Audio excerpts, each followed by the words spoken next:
बता दीजिए, क्योंकि यहाँ पर आरोप ये लगाया जा रहा है कि ये डिवाइड एंड रूल वाली फिलॉसफी पर काम किया जा रहा है, हिंदू मुसलमान को लड़ाओ।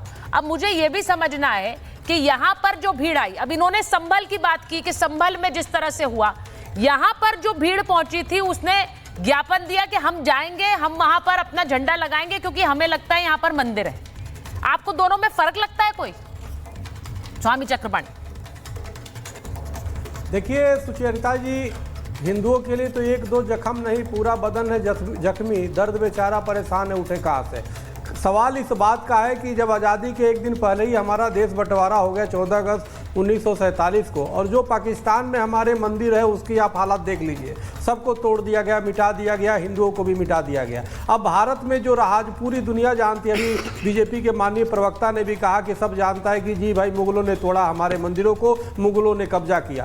सवाल इस बात का, कोई भी एक सरकार आकर के राष्ट्रीय स्तर पर क्यों नहीं कानून बना दिया कि जो भी मुगलों प्रतीक है, जो भी चिन्ह है हिंदुओं के और मुगलों ने जो तोड़ा, उसको एक साथ क्यों नहीं, एक ही साथ जो हमारे हजारों लाखों मंदिर था उसको तुरंत अपने वो करके हिंदुओं को सौंपा जाए, एक एक करके। अब राम मंदिर में, चूंकि मैं खुद पत्रकार था, बताइए इतनी लंबी लड़ाई के बाद आया जब निर्णय, तो इस तरह एक एक लड़ाई ये तो चलता ही रहेगा। हमें लगता है कि सरकार इसमें आगे बढ़ करके एक कानून बनाए कि जो भी हमारे, चाहे ये फतेहपुर की घटना हो, चाहे और भी जो जो हमारे प्रतीक चिन्ह है, चाहे मध्य प्रदेश के धार में सरस्वती मंदिर हो, चाहे अन्य जितने हमारे हजारों मंदिर जिसके सबूत है, प्रमाण है, उसके लिए कानून ठोस बनाना पड़ेगा। क्यों? ताकि जल्द एक तय सीमा में उसके वो प्रस्ताव पास करके और हिंदुओं को सौंपा जाए। निश्चित रूप से हिंदुओं की ये पहचान है, हिंदुओं की स्वाभिमान है, हिंदुओं की सांस्कृतिक विरासत है, और वो हर हिंदू चाहेगा भाई जो अध्ययन करेगा, जैसे प्रवक्ता जी ने कहा कि भाई सब जानता है कि मुगलों ने तोड़ा, तो जो भी जान जाएगा तो उठेगा ना, वो भगवा लहराना चाहेगा ना, जब वो देखेगा कि हमारे पूर्वजों को जबरदस्ती दबा करके हमारे मंदिर को,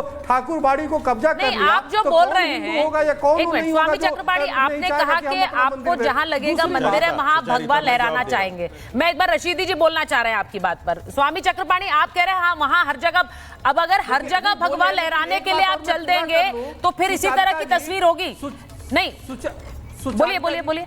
नहीं, जहां प्रमाण, जहां ऐतिहासिक साक्ष्य है वहां की बात मैं कर रहा हूं।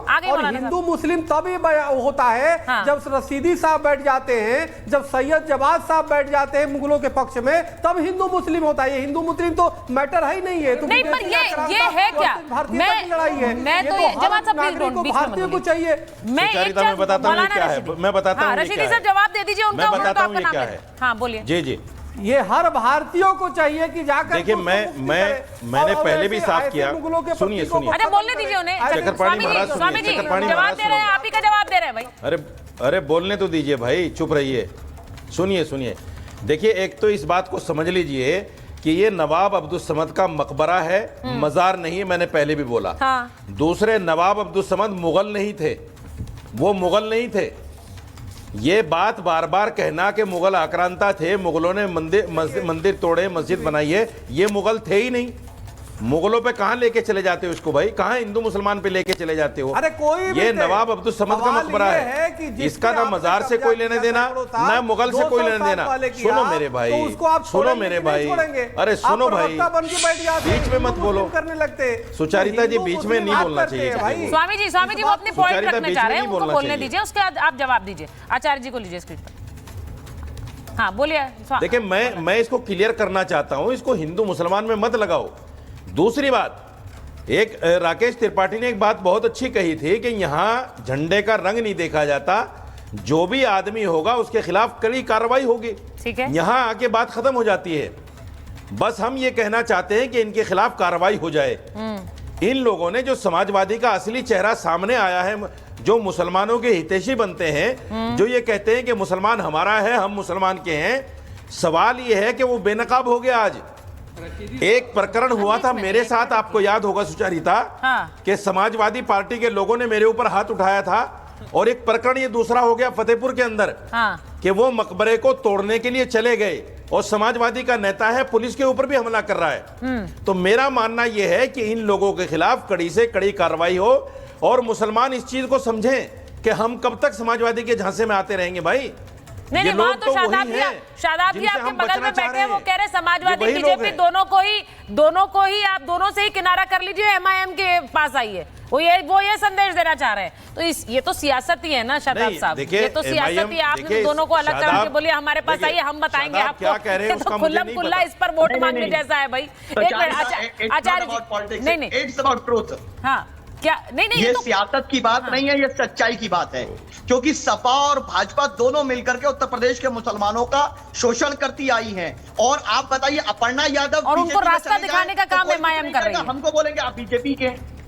उनको रास्ता दिखाने का काम एमआईएम कर रही है, मतलब यही है। अच्छा आचार्य जी आपके पास आ रही हूँ। भाई ये बताइए, वो कह रहे हैं कब तक होता रहेगा ये, फिर हर जगह ये हमने देखा पिछले कई सालों में ये इस तरह के विवाद उठे। वो कह रहे हैं संभल में तो गोली चला देते हैं, यहाँ पर तो सिर्फ कुछ गिरफ्तारियां एफआईआर होती हैं। ये क्यों हो रहा है सुचारिता जी? प्रॉब्लम ही ये है कि हाँ। ये ढूंढने ये खुद दंगा भड़काने का प्रयास करते हैं। जो यहां बैठकर ये कह रहे हैं, चलो मान लेते हैं कि संभल में आपने पत्थर मारा, तो पत्थर मारोगे भाई तो कुछ तो सामने से वो करेंगे ना, अपने बचाव के लिए कुछ ना कुछ करेंगे। चलिए बता दीजिए मुझे कितनी जगह गोली चला दी गई। आपको याद दिला देता हूं, 2023 में बिहार कैमूर में आप सबको याद होगा, जहां पर मुहर्रम जुलूस के दौरान एक मंदिर की मूर्तियों को खंडित किया जाता है, बाकायदा वहां थूका जाता है, और वो आप ही के शांति प्रिय लोग थे। कितने लोगों पर गोली चला दी गई भाई?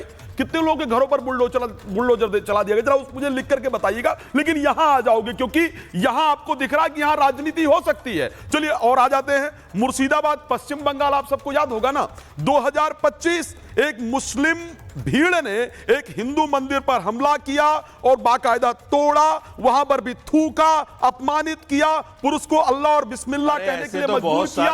अब मुझे बता दीजिए, सुन लीजिए, अब सुन रशीदी साहब सुन लीजिए। आज मुझे बड़ा अच्छा लगा कि अभी तक जो सपा के प्रति आपका मोह था, जो मुस्लिम को लग रहा था कि नहीं सपा सपा सपा सपा, वहां से आपका मोह भंग हो गया और अब बता रहे हो कि नहीं ये सब धोखेबाज हैं भैया, सीधे सीधे रहो। और वाकई में सपा का भी मोह भंग हो गया कि हमारे घर की बेटी पर ही एक मौलाना आया और उसके पीठ पर, उसके कपड़ों पर, उसके शरीर पर आकर के अपमानित करके और उस पर टिप्पणी करके चला गया। तो मुझे लग रहा है कि सपा का मोह भंग हुआ मुस्लिमों से और आपका मोह भंग हुआ सपा से। तो आज आपके शब्दों में परिवर्तन है और सपा के कार्यकर्ताओं के हाथ में परिवर्तन आ गया था। तो ये मोह भी जो भंग हुआ है ना, ये बिल्कुल ठीक है। लेकिन मैं आ रहा हूं आप लोगों के उस बयान पर जो आप भी कह रहे थे और यहां बैठे एक प्रवक्ता जवाब भी ये शब्द कह रहे थे कि नहीं साहब गोली चल जाती। बताओ कितनी गोली चल गई? आप सबको पता होगा, वक्फ बोर्ड पर किसी हिंदू का कोई दोष नहीं था, सरकार का कानून था। आप सरकार के खिलाफ प्रदर्शन करते, लेकिन बंगाल के अंदर एक मूर्ति बनाने वाले बाप बेटे को बुला करके मारा जाता है। शादाब चौहान कुछ तस्वीर दिखा रहा है, मैं आपके पास आऊंगी शादाब।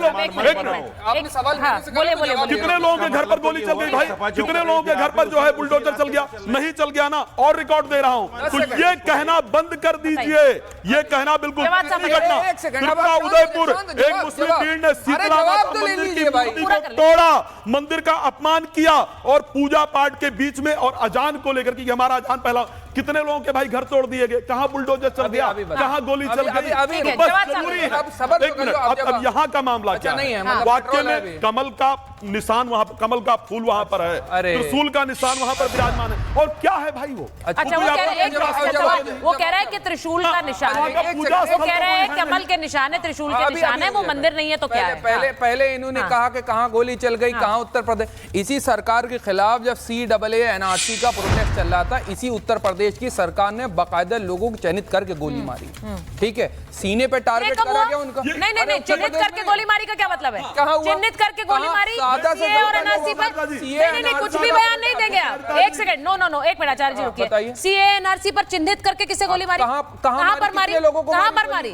लोगों के सीने पे गोलियां लगी हुई। कहां मारी? CAA NRC पर गोली मारी? नहीं, जवाब साहब, जवाब साहब, नहीं, जवाब साहब, झूठी बातें नहीं, यहाँ पर आके झूठ नहीं बनाते आप। नहीं, CAA NRC पर चिन्हित करके कब मारी? कब मारी? कब मारी? कहाँ मारी? कब मारी? कहाँ मारी? किसे मारी? नहीं, आचार्य जी रुक जाइए एक मिनट। कब मारी? कहाँ मारी? किसे मारी? नो, बता रहा हूँ। हाँ बताइए, अभी राकेश